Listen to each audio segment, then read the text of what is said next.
পঞ্চমের দিনটা আমি আজকে বুর্জ খালিফা দেখতে গেছিলাম। তো চলো প্রথম থেকে স্টার্ট করা যাক। হাই, আমি সৃজন, আমার ছোট্ট মিনি ব্লগে তোমাদের সকলকে ওয়েলকাম। যেই দুজনকে দেখতে পাচ্ছ, একজন হচ্ছে আমার কাকার মেয়ে আর একজন হচ্ছে আমার দাদার মেয়ে।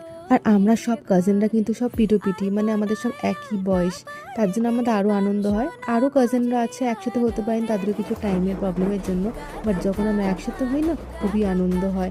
তো আমাদের প্ল্যানটা ছিল আজকে মোটামুটি সল্টলেকটা দেখা। তো পুরোপুরি সল্টলেক দেখতে পাইনি, কারণ কি আমরা খুব দেরি করে বেরিয়েছিলাম আর রাত হয়ে গেছিলো বাড়ি ফিরতে। তো সল্টলেকে কিছু প্যান্ডেলস দেখে নিয়েছিলাম, যার মধ্যে ইসি ব্লক, একে ব্লক, আইবি ব্লক আর এফডি ব্লক আমার খুবই ভালো লেগেছে। তোমরা পারলেও চেক করতে পারো, খুবই সুন্দর।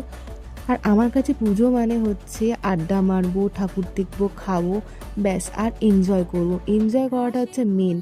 তো আজকের দিনটা কম ঠাকুর দেখলেও এনজয় কিন্তু আজকে প্রচুর করেছি। তো আজ তবে আসি, দেখা হচ্ছে পরের ব্লগে।